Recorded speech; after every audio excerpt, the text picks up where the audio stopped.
уважаемые участники конференции, уважаемый ректор. Позвольте начать работу нашей конференции. Это наша традиционная научно-практическая конференция Кирилло-Мефодиевские чтения, которая у нас проводится уже много лет. В этом году она посвящена сразу ряду событий. Прежде всего, это 800-летию Александра Невского, предстоящему юбилею нашей национальной библиотеки Республики Бурятия, ну и еще ряду событий. Мы рады, что в сегодняшнее достаточно сложное время нам удалось собраться и обсудить насущные вопросы, которые сегодня стоят перед обществом, вопросы прежде всего духовно-нравственного плана, вопросы взаимоотношений наших организаций, нашего общества во всех тех сегодня трудных вопросах, которые ставят нам сегодня жизнь.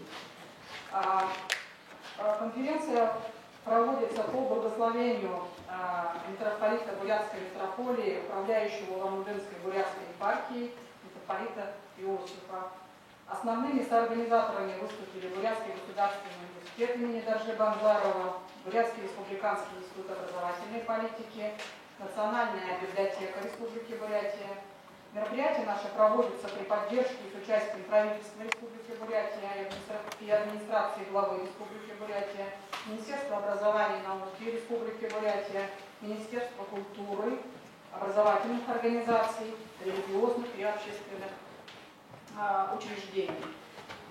Конференция сегодня собрала участников, которые являются руководителями и педагогами образовательных организаций дошкольного, начального, основного общего и дополнительного образования, преподавателей вузов, научных работников, профессиональных структур системы образования, работники библиотек, священнослужители, представители общественных организаций.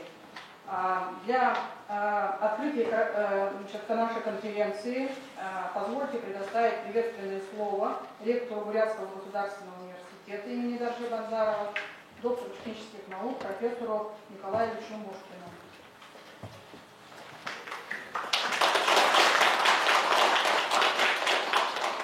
Уважаемый митрополит, уважаемые коллеги, уважаемые наши студенты, разрешите поприветствовать вас в стенах нашего университета, Бурятского государственного университета имени Даржи Банзарова на ежегодной конференции, посвященной духовно-нравственному воспитанию Кирилло-Мефодиевские чтения. Уже свыше 1000 лет, как Кирилл и Мефодий подарили нам азбуку, да, и, наверное, многие знают, как начинается азбука. Азбука веки, глагол есть добро, да, помните, наверное, еще с детских лет. Слово есть добро, я знаю буквы. Да. То есть сама азбука, даже расшифровка этой азбуки, она несет в себе такую очень системную, ведь раньше азбуку учили именно так, не как мы раньше, АБВГД там и так далее, да, а учили именно слово есть добро, познание, житие и так далее. То есть все, что важно настоящему человеку, оно начинается с азбуки. И сегодня вызовы нашего времени, они очень тяжелые вызовы. Вот давайте вспомним последние события в Казанской школе, да, террористический акт фактически. Возможно ли это в обществе, где процветает духовно-нравственное воспитание? Возможно ли это в том обществе, где во главе угла стоит человеколюбие, стоит духовная нравственность? Наверное, нет. Сегодня, наверное, одна страна в мире не может похвастаться тем, что у них подобные теракты не могут быть. Это, наверное, Северная Корея. Все остальные государства сегодня находятся в такой же опасности. Почему это происходит? На эти вопросы, наверное, можно отвечать не в рамках этой конференции. Потому что слово, мы есть то, что мы говорим. Слово есть наша духовность, наша бытность, наше сознание. Человек, который сквернословит, он изначально уже находится скажем так, не совсем в том каноне жизни, которым необходимо быть современным человеком. Сегодня наши дети, наши студенты, наши школьники, они уходят в киберпространство, они находятся в сети интернет, они попадают в ловушки мерзости, пакости, низменных инстинктов. Человеку свойственно интересоваться тем, что находится в темной стороне вопроса. Да? То есть посмотреть, что делают журналисты в фильмах, в телевидении. Да? Убили, изнасиловали, ограбили. Никто не рассказывает, что где-то случилось что-то хорошее. Вот, например, сегодняшняя конференция, она не будет освещена по центральному телевидению, по телевидению Республики Бурятия.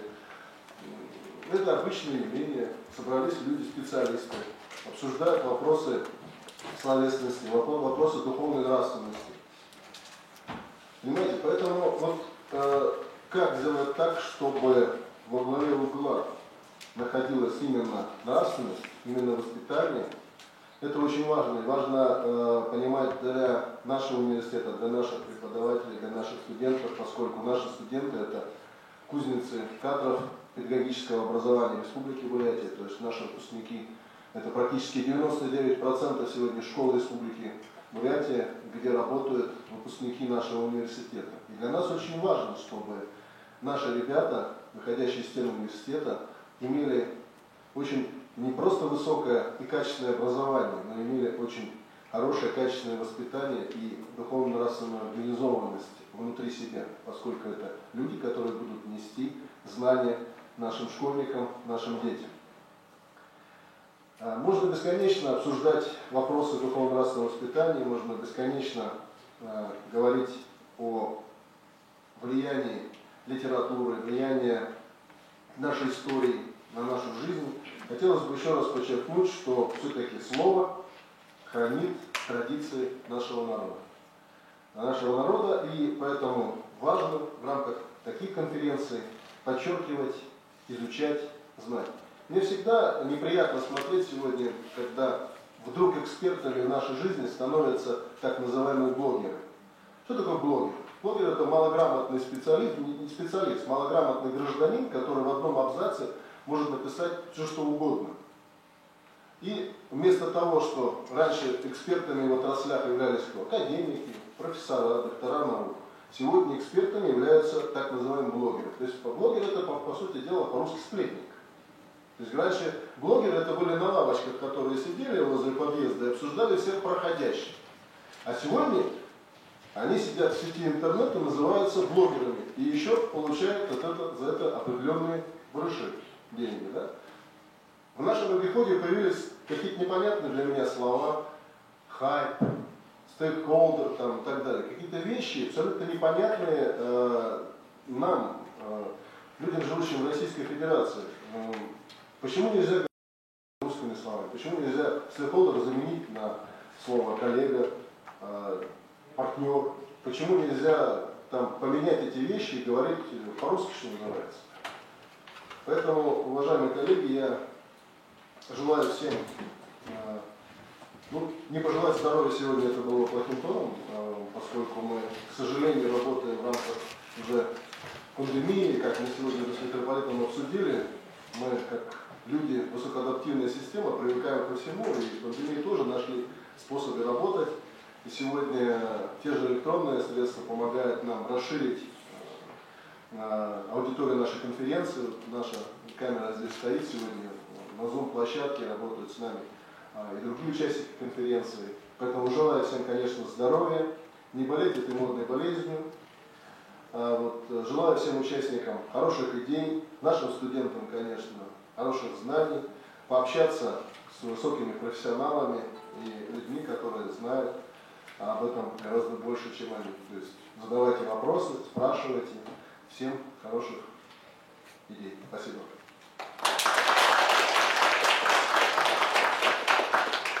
Спасибо.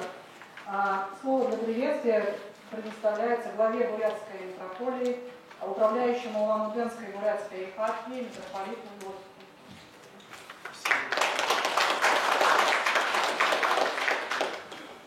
Уважаемый Николай Ильич, дорогие участники сегодняшних Кирилло-Мефодиевских чтений. Святой апостол Павел призывал все поколения христиан, говоря: поминайте наставников ваших, которые проповедовали вам Слово Божие, и, взирая на кончину жизни их, подражайте вере их. Мы сегодня вспоминаем имена святых равноапостольных Мефодия и Кирилла, учителей славянских, как личности, которые нас вдохновляют. Образ их миссионерского служения отодвигает на многие труды в деле евангельского благовестия. Взлет христианского просвещения и научно-богословского миссионерства в новейшей истории нашей страны неразрывно связаны с Кирилло-Мефодиевской традицией, которая живет не только в веках, но и в верующих сердцах наших современников. Знаменательным представляется то обстоятельство, что, основываясь на подвиге святых Кирилла и Мефодия, происходит развитие духовно-просветительского служения и работы в этом направлении.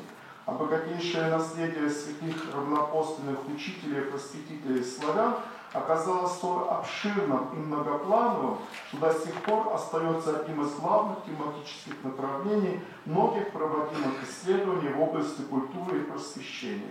Они поистине наши наставники и вдохновители. Сегодняшнее мероприятие проходит на фоне непростой мировой обстановки. И как никогда мы должны задуматься над тем, кем мы являемся. Дни славянской письменности и культуры – это не просто замечательный церковно-государственный праздник, в котором мы вспоминаем прошлое. Он существует для того, чтобы мы могли иметь ясное понимание, куда мы идем в будущее. Наш народ, наша страна. Мы можем сравнить человека с цветущим деревом, корень которого глубоко сидит в земле. Что же происходит с человеком, с семьей, с народом, с государством, если разрушается корневая система? Не нужно никакого ветра, никаких землетрясений, никаких войн, и великая страна может рухнуть за несколько дней. Что же уж говорить о человеке? Для того, чтобы рухнуть человеку, личности, чтобы не разделиться земле, чтобы сохранить народ, государство, нужно сохранять не только плодоносящие ветви и собирать плоды, не только любоваться мощным стволом дерева, но и помнить и заботиться о корнях, потому что корни удерживают дерево. Корни – это фундамент, в том числе и жизни человека, и жизни государства. Вот святые Кирилл и Мефодий – это те, кто, собственно говоря, и создал эту корневую систему нашей нации. А наши корни – это не только наша великая культура, это прежде всего наша вера, наша духовность, через которую складываются правильные отношения к миру и к человеку. Святейший патриарх Московский всея Руси Кирилл сказал: «Святые равноапостольные братья не только проповедовали Христа, но они вместе с этой проповедью стали создавать письменность, а значит основы культуры. А культура наряду с церковью есть то ложе, которое, если хотите, переносит во времени эту корневую систему, некий геном, некое зерно, из которого вырастает древо нации. В этом сила культуры, и в этом же сила церковной традиции. Потому что без перенесения духовного и культурного генома сквозь поколения, столетия и тысячелетия не может быть единого народа, связанного одной историей, одной системой ценностей и одним языком. Поэтому, вспоминая святых равноапостольных Кирилла и Мефодия, мы, конечно, обращаемся в будущее. Мы обращаемся с надеждой, что никакие искушения, испытания, соблазны, никакие новомодные идеи, пытающиеся разрушить нашу национальную корневую ценностную систему, не способны будут это сделать. В этом году мы отмечаем 800-летие со дня рождения святого благоверного великого князя Александра Невского. Собственно, эта дата уже наступила. Это 15 мая. День рождения святого Александра Невского. Святой Александр Невский сделал все для того, чтобы ни одно нашествие с запада не совершилось победой. В бытность его князем дважды были такие попытки. Один раз со стороны шведов и второй раз со стороны Ливонского ордена. И он отразил эти нашествия, на голову разбил врага и приостановил то, что в сознании многих на Западе воспринималось как крестовый поход.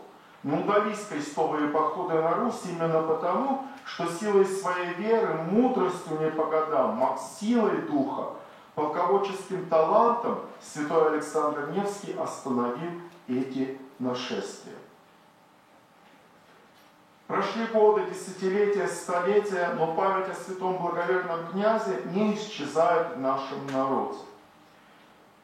Каким-то особенным образом эта память стала более сильной и пронзительной в годы Великой Отечественной войны и затем на исходе 20-го и в начале 21 века, когда многие россияне поняли, что князь Александр Невский – это не просто герой, не просто великий правитель, это имя России, символ России, потому что вся его жизнь была наполнена и страданиями, и радостью, и скорбью, и духовными победами, и победами земными. Мы почитаем Александра Невского как святого угодника Божия. Но святой благоверный князь Александр Невский стал святым не потому, что он был мудрым правителем, талантливым полководцем, мужественным воином или блестящим дипломатом. Он стал святым именно потому, что, будучи князем, главой народа и государства, смысл своей власти видел в служении. Пребывание на высших должностях, которые связаны с широкими властными полномочиями, от реализации которых зависит судьба народа, нельзя назвать работой. Это не работа, это служение. Работа от служения отличается тем, что человек, работающий, имеет право и возможность заниматься еще чем-то личным, своими какими-то делами. А человек, служащий, не имеет такого права. Все, что он делает, все, о чем он думает, все, к чему он направляет волю, должно быть связано с благом народа, над которым он поставлен. Мы прославляем Александра Невского как святого, потому что вся его жизнь без остатка была дана Богу и людям. Такое самоотверженное служение народу не может не иметь под собой мировоззренческих основ. Оно не может управляться прагматическими соображениями. Ведь человеку всегда захочется иметь свое личное пространство, наполнить это пространство роскошью, комфортом, богатством, благоденствием. Святой князь Александр не имел такого личного пространства. Вся его жизнь была посвящена Богу и людям. Людям, потому что в основу всего святой Александр Невский полагал свою веру в Бога. Не в силе Бога, а в правде. Такие потрясающие слова, такой колоссальный духовный заряд в этих словах. И в них весь святой Александр Невский. Желаю всем участникам Кирилло-Мефодиевских чтений здравия и всяческого благополучия, чтобы в ваших семьях всегда царили мир и благоденствие. Спасибо.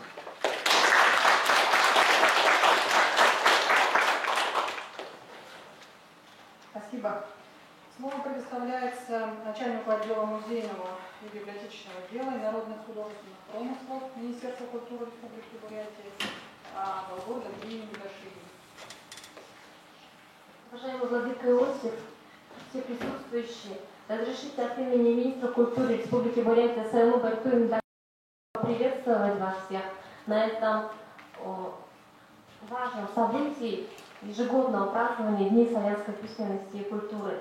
Еще в 2010 году при непосредственном участии Комитета по межнациональным отношениям и развитию гражданских инициатив администрации главы Бурятской Улан-Удэнской епархии Русской Православной Церкви и Национальной библиотеки мы провели круглый стол «Духовно-нравственные ценности, наследие культуры Кирилла и Мефодия и современный мир». И как раз таки по его итогам было принято решение о ежегодном проведении Кирилло-Мефодиевских чтений этой научно-практической конференции. Совместная работа Улан-Удэнской и Бурятской епархии и Министерства культуры Республики Бурятия позволяет более эффективно осуществлять патриотическое и духовно-нравственное воспитание нашей молодежи, открыть новые возможности для приобщения граждан к сокровищам многовековой православной культуры. В этом году, как и в прошлом, в связи со сложной эпидемиологической обстановкой, мы вынуждены были провести наши мероприятия с учетом ограничений.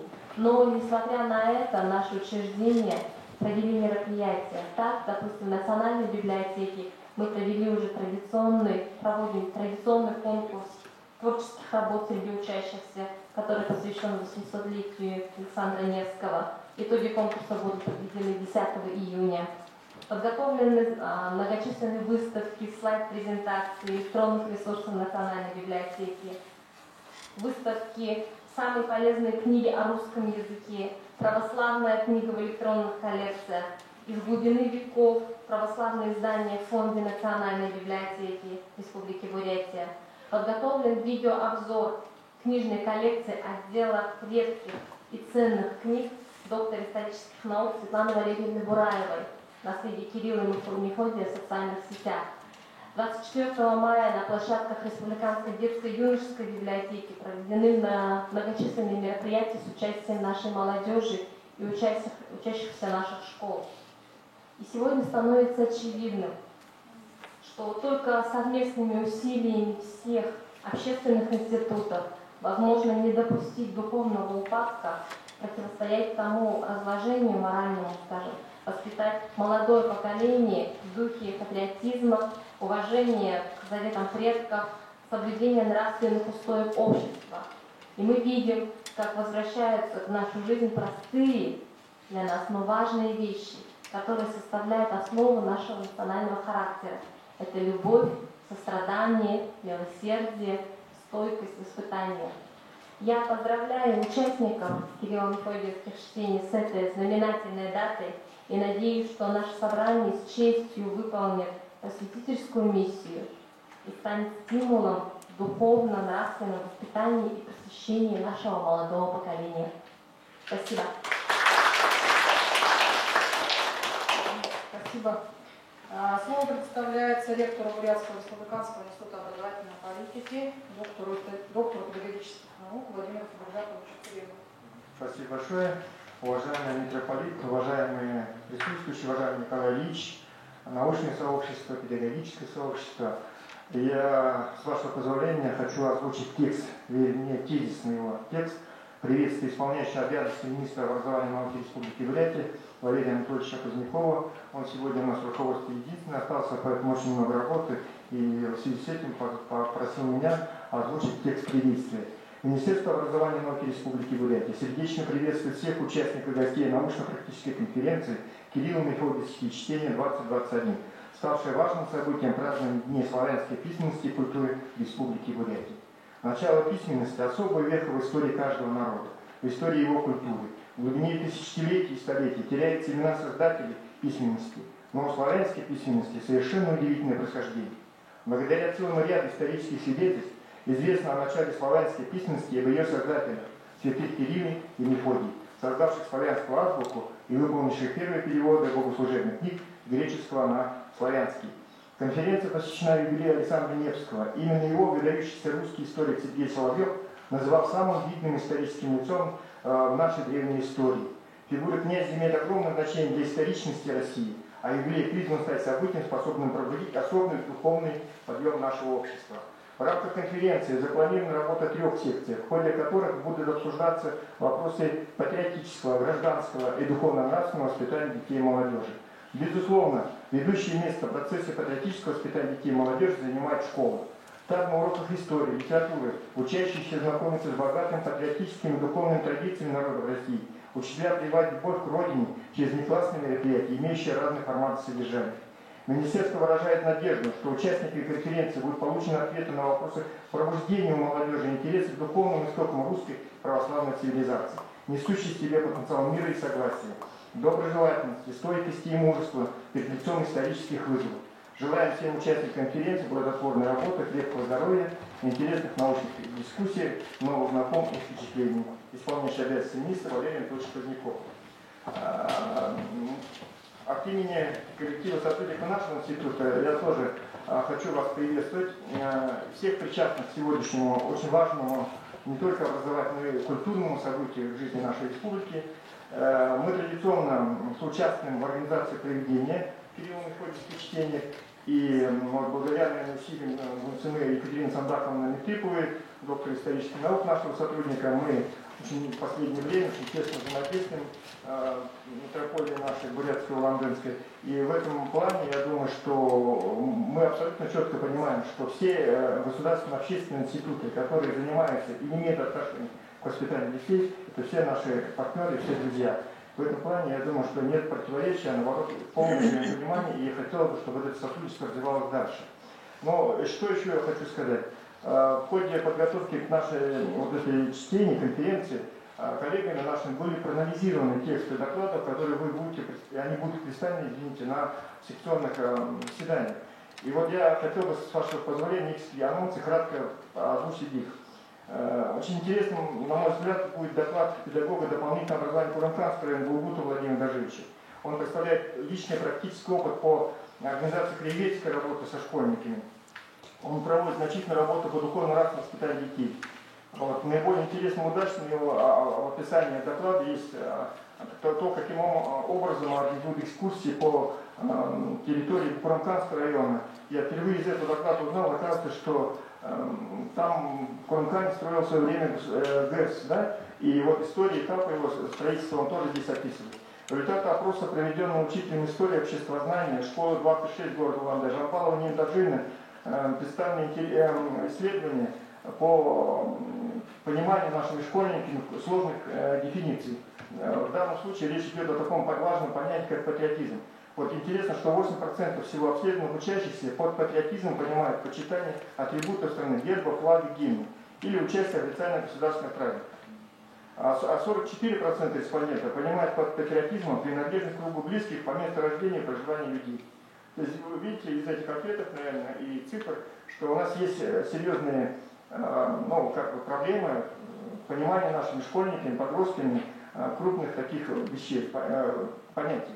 Воспитатель детского сада номер 89 Журавлёна города Улан-Удэ Домбаева Надежда Романовна поделится опытом работы по военно-патриотическому воспитанию, где совместно с воспитанниками и их родителями создали музей памяти в чемодане. Это очень необычный музей, который в условиях ограниченного пространства и в условиях детского сада через его организацию этого музея они формируют как раз и воспитывают детей, формируют определенное личностное качество.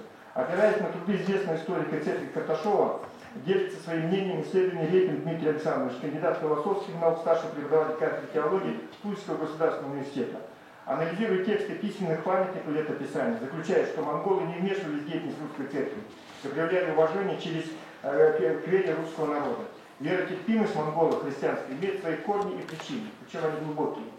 Вообще необходимо отметить, что бурятскими учеными-миссионерами был осуществлен в свое время перевод на бурятский язык текста Библии.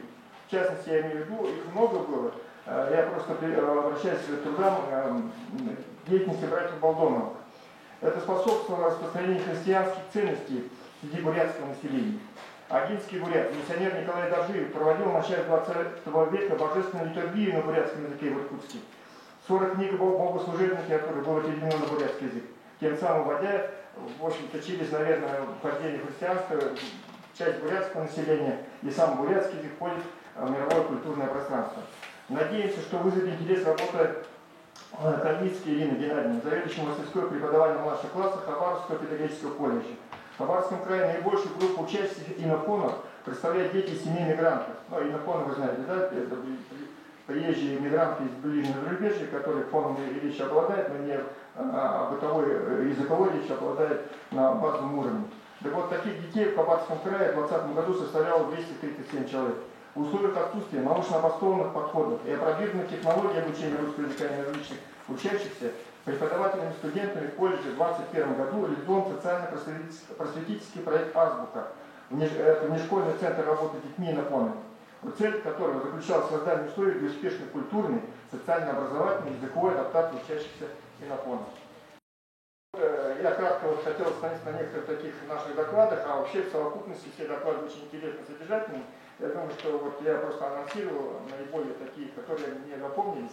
И я хотел бы предположить, что сегодня мы не только будем слушать и осмысливать тексты этих докладов, сообщений, наверное, Хотелось бы, чтобы у нас работала мысль, и мы делали каждый свое умозаключение по поводу, как мы живем, и что мы должны делать для того, чтобы наши дети, наше будущее поколение были воспитаны и, самое главное, культурными, образованными и быть достойными гражданами нашего общества. Мы от имени всех наших коллег, наших сотрудников нашего института желаем вам плодотворной работы, успехов и, самое главное, чтобы вы были счастливы. Спасибо большое. Спасибо. Слово предоставляется директору Национальной библиотеки Республики Бурятия Людмиле Владимировне Карнаевой.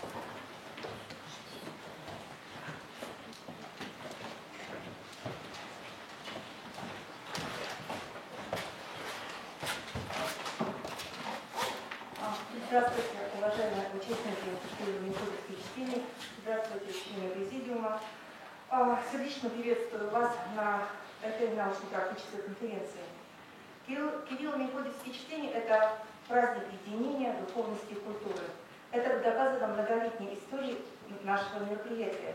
За эти годы свыше 1000 человек приняли участие в различных конференциях, круглых столах, фестивалях и конкурсах. Кирилло-Мефодиевские чтения стали объединительным стержнем, вокруг которого сплотились люди, которым не безразлична и интересна судьба русского языка, русской истории и культуры. Уверена, что наши чтения служат великой цели объединения людей, развития духовности и культуры. Наше чтение позволяет более эффективно осуществлять патриотическое и духовно-нравственное воспитание молодежи, открывать новые возможности для приобщения граждан к сокровищам многовековой православной культуры. Национальная библиотека Республики Бурятия в этом году отмечает свое 140-летие. И все эти годы библиотека работает как учреждение глубоко нравственное и полезное.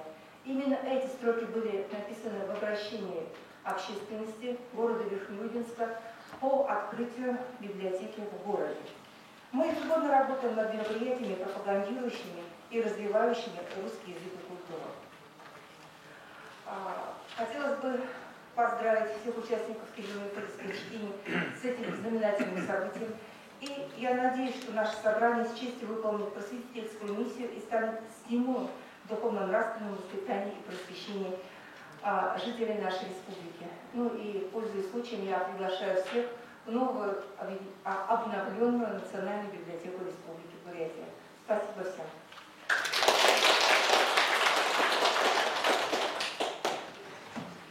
А сейчас переходим к научной части нашей конференции. Слово для доклада предоставляется доктору исторических наук, проректору по научной работе Восточно-Сибирского государственного института культуры Ирине Семеновне Цвинтиловой. Тема доклада – «История Иркутской и Забайкальской епархии в современных региональных исследованиях».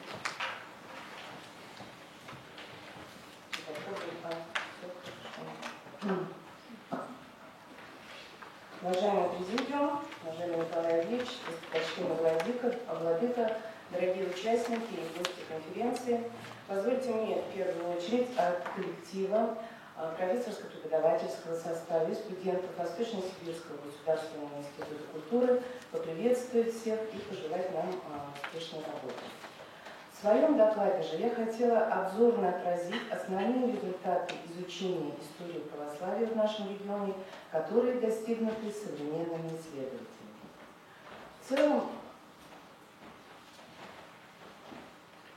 В целом процесс становления современной российской государственности привел к серьезным изменениям в исторической науке, в том числе к ее регионализации. Регионализацию можно рассматривать не только как своеобразный ответ на исчезновение единого научного центра, единых установок, но и как необходимость объективного изучения и осмысления истории отдельных территорий. Последнее тридцатилетие стало, безусловно, прорывом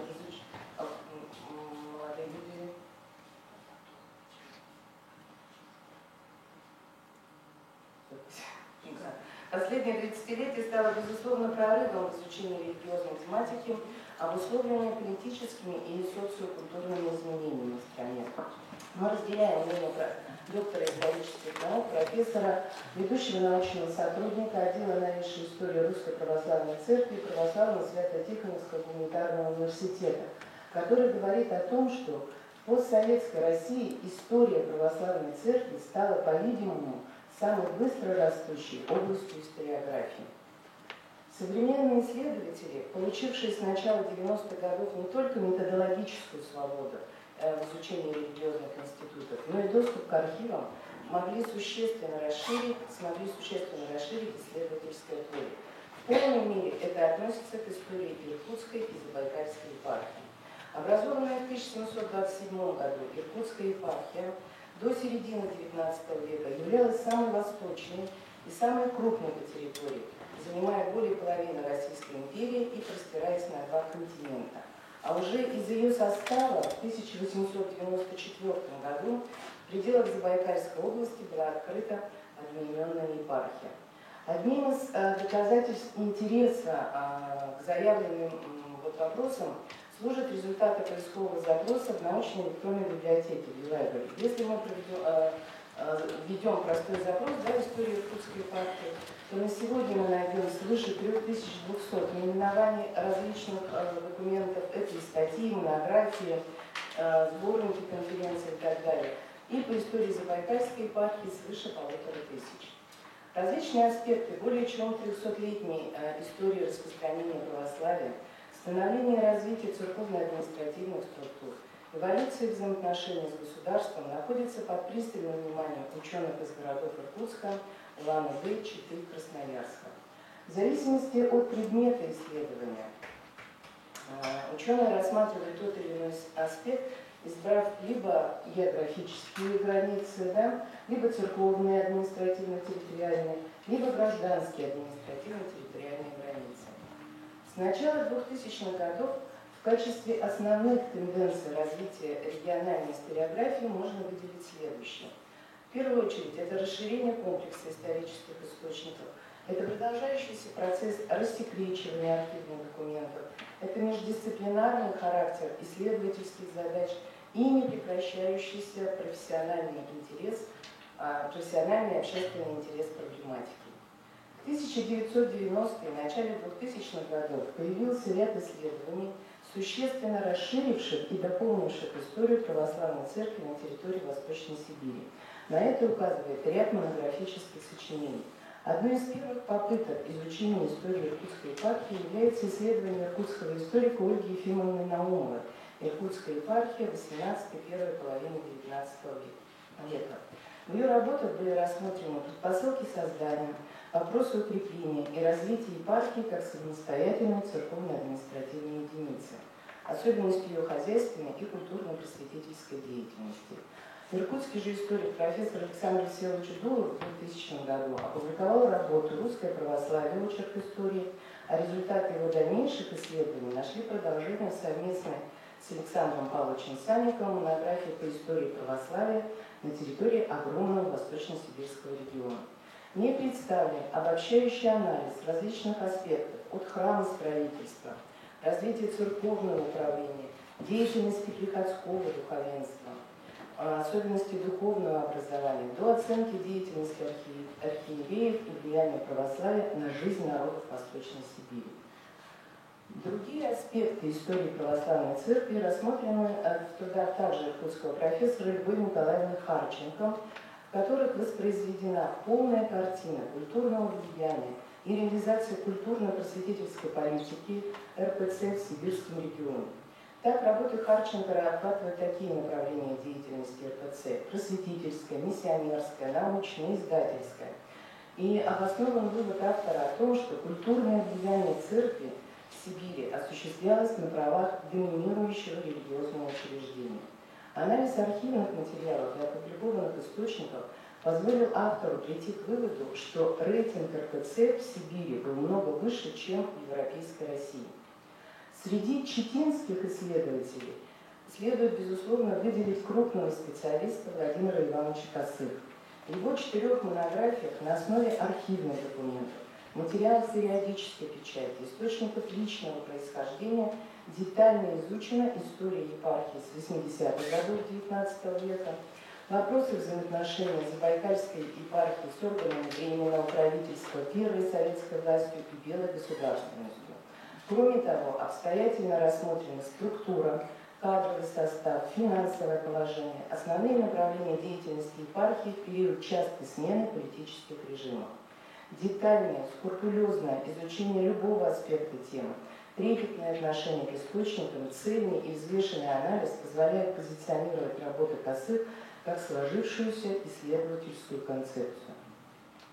Среди представителей бурятских исследователей выделим монографии Мусмы Сандаковны Нетыповой, Веры Михайловой, а также энциклопедический справочник Анатолия Домбаевича Жильсараева.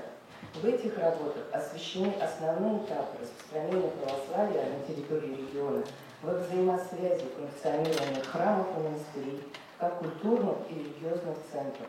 Отражены историко-культурологические проблемы распространения православной культуры и традиций через призму духовной культуры бурятского общества, взаимоотношения традиционных для региона конфессий православия, буддизма и шаманизма. Труды якутского исследователя Инны Игоревны Юргановой посвящены комплексному изучению деятельности РПЦ на территории Иркутского края. Автор отмечает привилегированное положение Иркутской епархии, выражающееся в разрешении храмостроительства при его ограничении в имперской части страны, государственное обеспечение, освобождение от сбора и предоставление в Синод сведений экономического характера. Успехи распространения и утверждения православной веры во многих регионах во многом зависят от авторитета, конечно, духовенства. В связи с этим тема религиозного лидерства является одной из актуальных в современной литературе. В полной мере это относится к иркутским и забайкальским архиереям, каждый из которых внес весомый вклад в развитие епархии. Подвижничество по строительству храмов, развитию миссионерского дела, образование таких деятелей, как Иннокентий Кульчицкий, Вениамин Багрянский, а также многогранная деятельность ученого и просветителя Иннокентия Вениаминова нашли детальное освещение в трудах Карпук, Наумовой, Санниковой, Чернышовой и других. В процессе распространения и укрепления православия важное место отводилось храмостроительству. Часовни, церкви, соборы, монастыри, будучи не только местами отправления религиозных нужд, постепенно становились центрами общественной и культурной жизни. Самые крупные и красивые православные церкви, сегодня являющиеся объектами культурного наследия, были построены на средства купцов, которые таким образом стремились совместить реальное дело и позаботиться о спасении своей души. И благодаря такому благотворительному купеческому храмосозиданию стало возможным появление такого архитектурного феномена, как сибирская барокко. Известным специалистом в изучении утраченных и действующих церквей и часовен Иркутской епархии является архитектор Ирина Калинина. По истории же монастырей Забайкалья и Бурятии мы можем выделить диссертации Джабатушенко Евгения Владимировича, Афанасенко Светланы Сергеевны и другие крупные издания. Положительные тенденции в развитии современной историографии следует обозначить источниковедческие исследования, которые позволяют существенно раскрыть информационный потенциал документов. Особое значение для воссоздания и реконструкции революционной истории играют иркутские и забайкальские епархиальные ведомости. Материалы этих церковных периодических изданий позволяют исследователям детально изучить не только особенности религиозной жизни, но и различные аспекты истории и культуры региона. Так как Аулов, Корниенко, Кричкова, Ланцова, Лысенко, Мамченко, Милащенко, Мельникова, Молокова, Пашинин и другие рассматривают церковные источники для исследования демографических и социальных процессов миссионерской деятельности в Сибири. Одним из сложных и трагичных периодов в истории нашей страны, ну и в истории религии, конечно, был 20 век. Объективное и непредвзятое изучение государственных и церковных взаимоотношений, особенности внутрицерковной жизни в советский период, стало возможным только в последние годы. Дискуссионным продолжает оставаться вопрос о положении РПЦ в годы революции и гражданской войны. В отличие от советской историографии, в которой церковь рассматривалась исключительно как классовый враг, в современных исследованиях серьезное внимание стало уделяться роли церкви и духовенства в существовавшем противостоянии. Следует отметить, что для воссоздания событий того периода существует разноплановый источниковый корпус, представленный как светскими, так и церковными документами, материалами периодической печати, источниками личного происхождения. Это позволило таким исследователям, как Василевский, Доброновская, Костык, Новикова, изучить ранее не поднимавшиеся аспекты. Так, в диссертации и статьях Новиковой предпринята попытка комплексного изучения взаимоотношений духовенства и верующих 5 восточно-сибирских епархий и региональной власти в годы Гражданской войны. В отечественной историографии предметом пристального исследовательского интереса сегодня является период 1920-30-х годов, как время экономической и социокультурной модернизации, которая естественным образом отразилась на трансформации государственно-церковных взаимоотношений. В качестве обязательных компонентов рассматривается эволюция нормативно-правовой базы, комплекс административных и экономических мер по отношению к религиозным организациям, механизм и результаты репрессивной политики, борьба на идеологическом фронте и другое. Комплексно эти вопросы рассмотрены в материалах Байкальского региона в трудах докладчика. Эволюция государственно-церковных взаимоотношений рассматриваемого периода значимое место занимает обновленческое движение. В работах Дроботушенко, Кульпинова, Савина, Церембилова и других показаны успехи раскола в виде количественных характеристик по приходам и священникам, по передаче храмов и их имущества, рассмотрены возникающие трудности в запутанности церковного управления в этот период.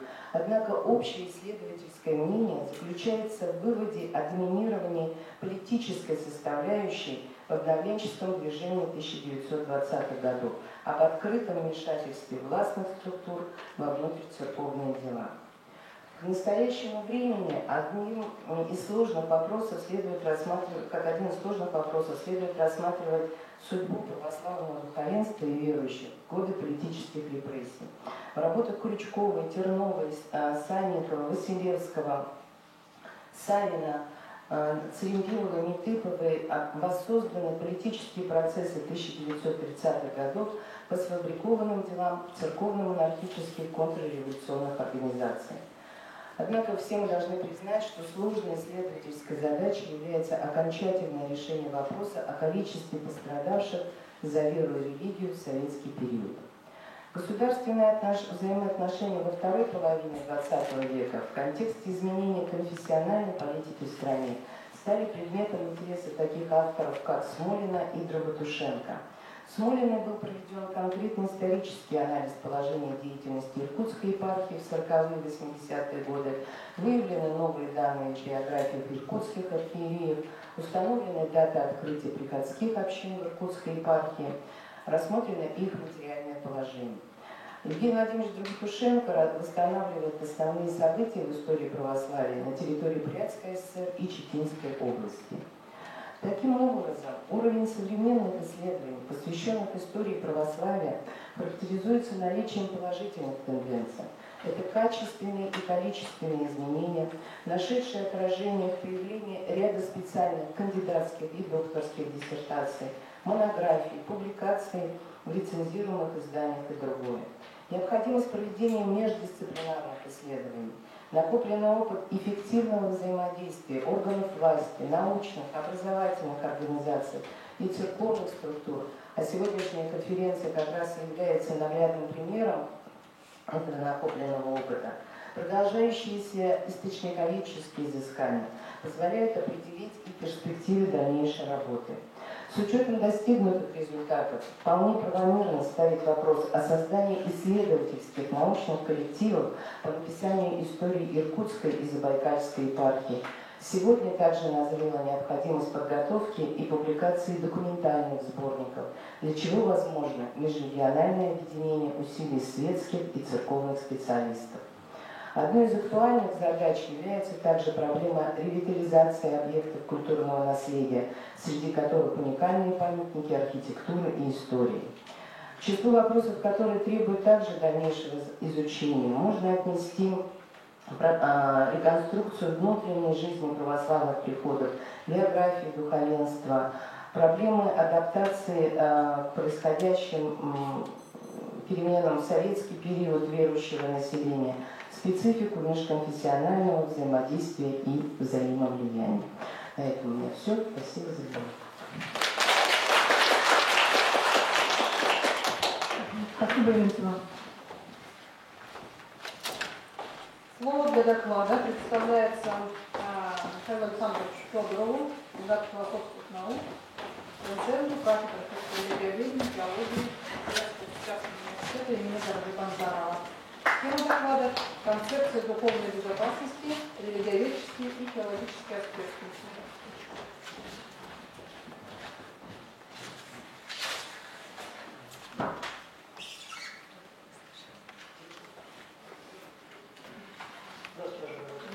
Здравствуйте, уважаемая аудитория. Сегодняшняя конференция посвящена 800-летию святого благоверного князя Александра Невского. Человек, который много потрудился для обеспечения безопасности нашего времени. Поэтому мне казалось уместным говорить о концепции духовной безопасности. Понятие духовной безопасности в последнее время стало популярным. Так, в Российской научно-электронной библиотеке можно найти более 2700 публикаций, прямо или косвенно касающихся этого вопроса. Нужно отметить, что определение духовной, по крайней мере, для той части аудитории, что выбрала священное сан в качестве указания, понятие духовное отвечает причастным Богу, то есть испытывающий благодатное воздействие Святого Духа. В этом смысле духовность человека выступает как ключевое понятие христианской антропологии. Человек, обладая образом Творца, безмерной душой, разумом, даром творчества, призван к тому, секунду, уже есть что-то. Вот. Призван к тому, чтобы уподобиться Богу в любви, в создании прекрасного, в свободе от греха. Духовность – это цель, где этап спасительного пути человека – это путь духа, от рождения свыше станет крещения до стяжания божественной благодати. И примечательно, что вот именно такое значение отражено в словаре Владимира Ивановича Даля, вот определение, которое можно видеть здесь на экране, тогда уже в современных словарях, или самый большой словарь, это Ожегова и Шлеровой, понятие духовно носит уже светский характер. Как и стоило ожидать, в подавляющем большинстве публикаций, как я говорил выше, понятие духовность поднимается в светском смысле, как особое качество личности, способность создавать ценностный внутренний мир и взаимодействовать с окружающей реальностью на основе общезначимых норм нравственности. В качестве определяющих факторов духовности личности называются нравственные качества, психологические особенности индивида, что в свою очередь позволяет определить духовность социума через призму совокупного интеллекта, культуры и морали. Не случайно в стратегии национальной безопасности Российской Федерации, утвержденной 31 декабря 2015 года, ответственными за сохранение и приумножение традиционных российских духовно-нравственных ценностей являются образование и культура. Здесь на экране можно видеть цитаты этого документа. Итак, в сфере образования ставится цель воспитания учащихся на основе традиционных российских духовно-нравственных ценностей, даже культурно-исторических ценностей, а в сфере культуры их сохранение и приумножение. Выбор образования и культуры как основной сфер поддержания духовной нации обусловлен прежде всего спецификой ее понимания именно духовности, совокупности интеллекта, культуры и морали. Религиозные организации не упоминаются ни здесь, ни в более обширной стратегии национальной безопасности Российской Федерации до 2020 года. А понятие религиозно встречается в трех значениях.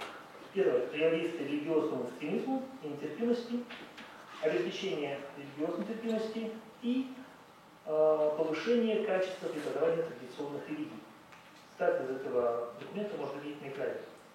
Специфика духовной составляющей состоит в том, что она проникает во все сферы жизни общества, что позволяет считать духовные факторы жизнедеятельности общества основными содержательными детерминантами национальной идентичности. Как можно видеть вот в статье Петра Николаевича Испаренко. Соответственно, понятие духовной безопасности направлено на все аспекты деятельности человека, так или иначе связаны с нравственными нормами. Общественное, политическое, экономическое, культурное, как это можно видеть из следующего определения. Духовная безопасность при этом рассматривается не отдельно, а как компонент системы национальной безопасности.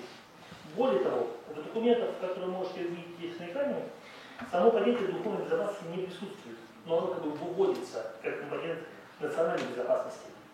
Однако те усилия, которые я упоминал по концептуализации данного понятия, могут привести к тому, что уже в следующей редакции стратегии национальной безопасности там может появиться понятие духовной безопасности.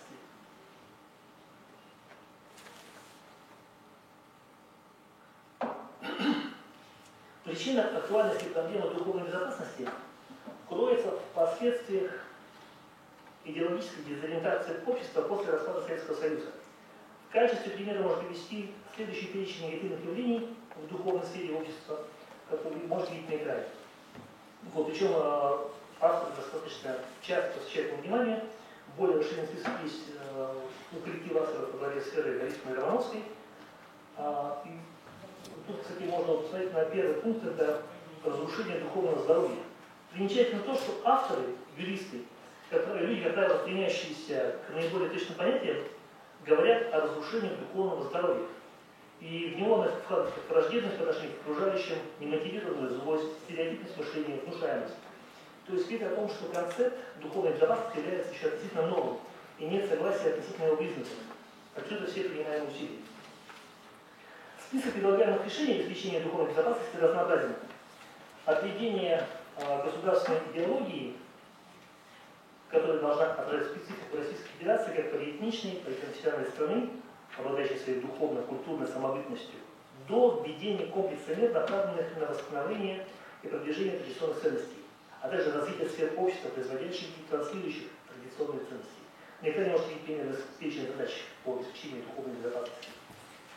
Как раз относительно религиозного аспекта духовной безопасности есть некая неопределенность.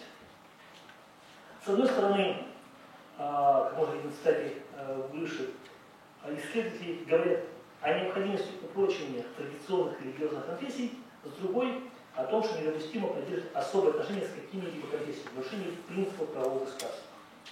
Если опять же обратиться к определению духовной безопасности, то можно увидеть, что ключевыми понятиями здесь является стабильность и гармоничное развитие. То есть государственная политика направлена на поддержание текущего статус-кво. То есть мирного, межконфессионального и межрелигиозного взаимодействия и развития в той мере, которая не соответствует направлению внутренней политики государства. Опыт сотрудничества кафедры религиозной теологии с Министерством внутренних дел Республики Бурятия по проведению религиозной экспертизы показывает, что подобная оценка является правильной. Как это можно видеть на примере вопросов, которые обычно ставятся, предлагаются для религиозной экспертизы, предоставляя материалах. То есть, таким образом, с точки зрения религиозного аспекта, поддержание духовной безопасности состоит в обеспечении религиозной и конфессиональной терпимости и взаимоуважения, также соблюдение норм религиозной этики.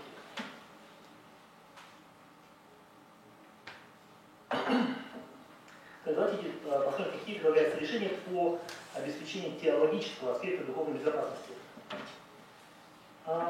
Коллектив авторов из Ивановского госуниверситета предлагает обоснование того, что теологическое знание является основообразующим для формирования традиционных ценностей, которое при этом возможно только при условии практического вхождения в религиозную традицию.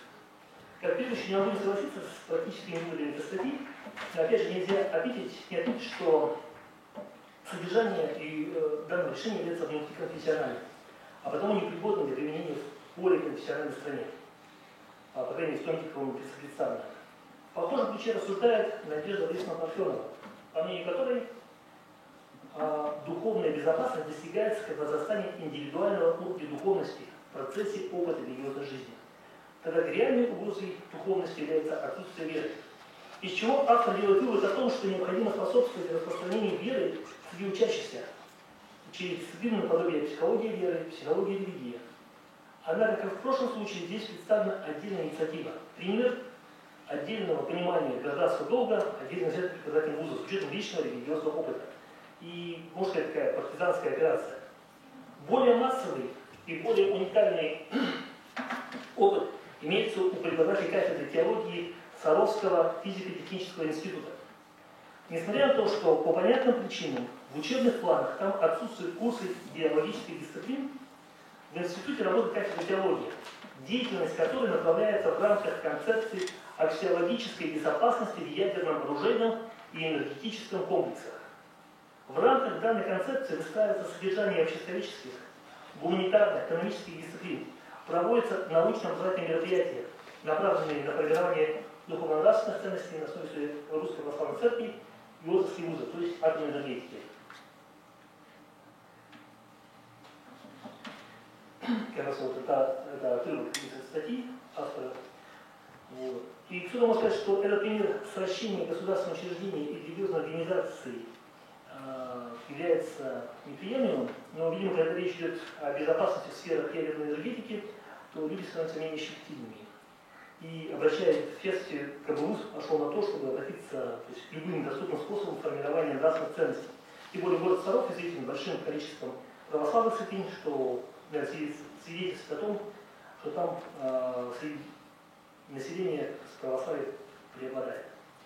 Тем не менее, основываясь на этом опыте, считаем возможно предложить дисциплину, которую можно назвать религиозной основой нравственности или религиозной основой национальной ценности Российской Федерации, которая бы учитывала многоконфессиональность России, которая бы напрямую говорила о нравственных ценностях, могла бы способствовать определению собственной религиозной идентичности.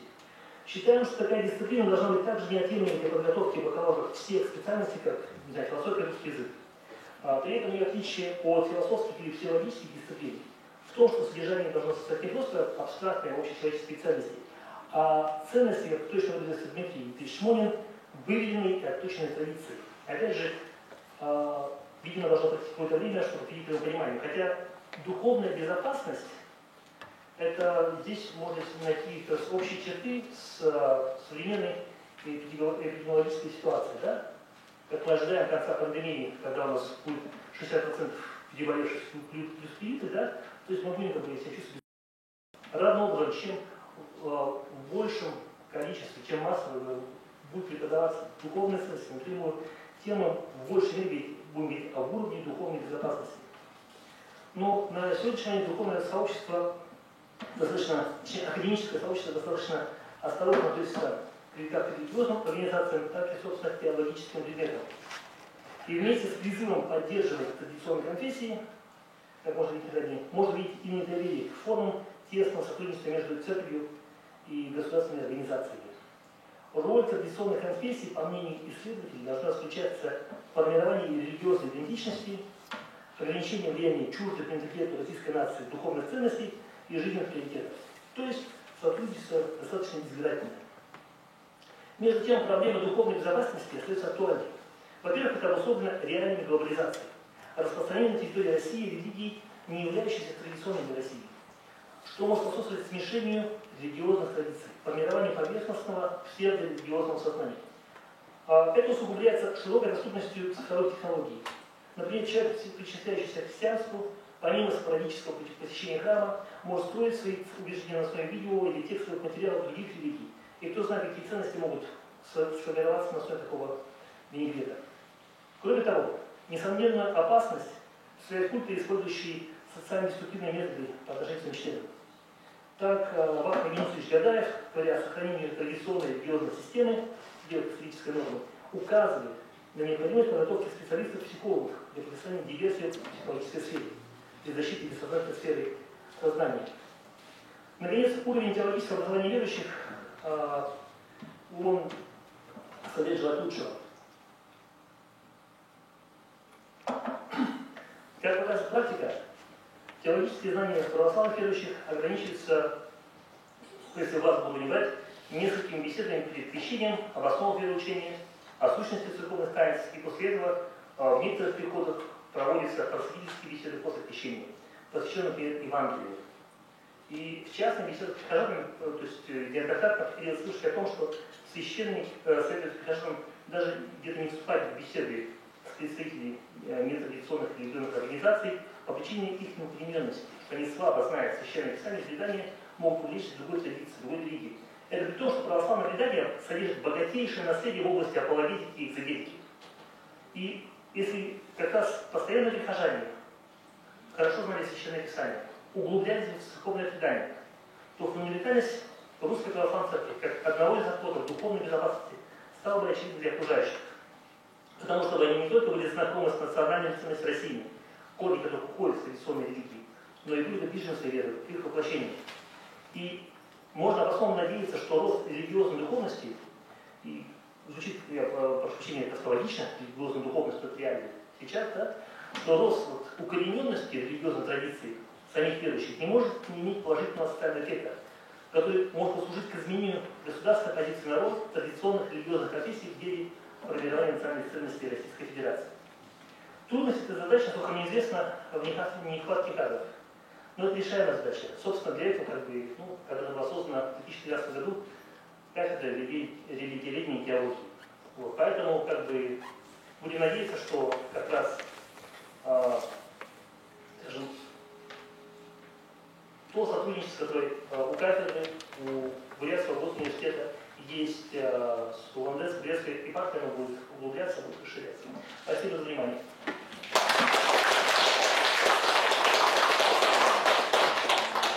Спасибо, Михаил Александрович.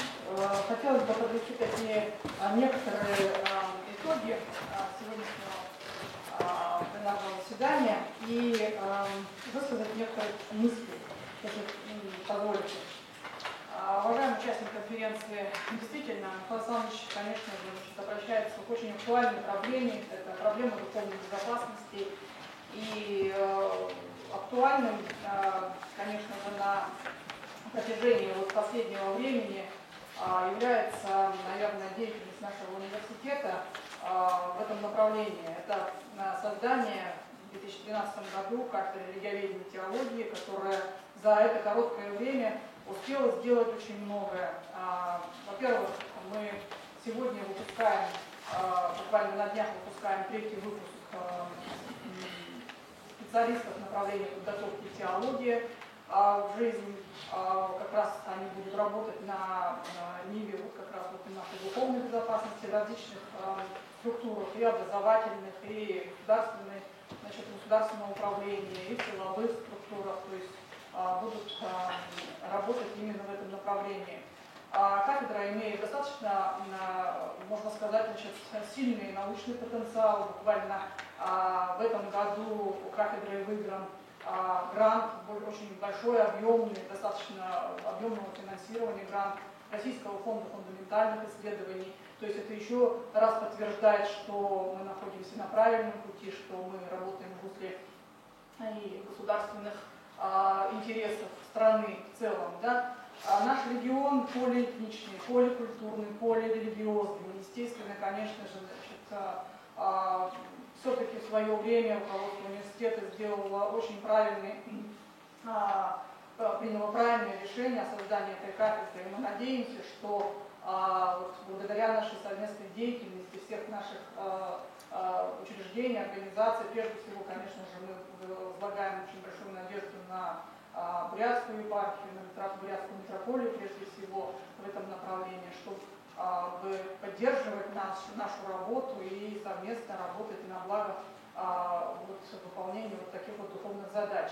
Ну а по итогам доклада Ирины Семеновны Церепиловой хотелось бы сказать, что тот потенциал, научный потенциал, который создан у нас в рамках изучения истории Русской Православной Церкви в нашем регионе, его, конечно же, нужно развивать и именно специализировать в том направлении этой научной дисциплины, теологии, поскольку сегодня теология входит уже полноправно, официально в перечень научных дисциплин ВАК, и я думаю, что мы стоим совсем, наверное, на пороге ближайших защищенных диссертаций по направлению теологии. Я бы хотела сейчас пожелать всем нашим участникам успешной работы в этой конференции,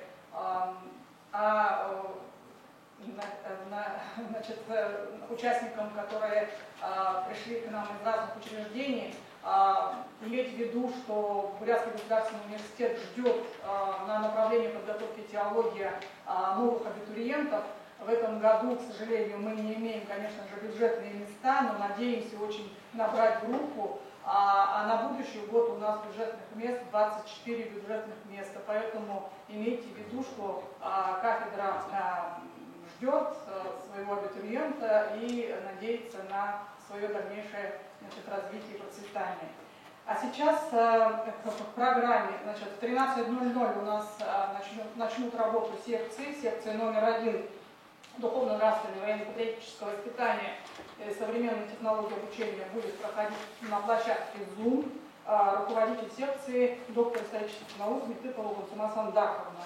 Секция номер 2 «Русский язык и литература в политическом обществе и значение библиотек в развитии общества» состоится на площадке научной библиотеки Республики Бурятия, то есть Национальной библиотеки Республики Бурятия, музыкальной гостиной на Ирбанова 4.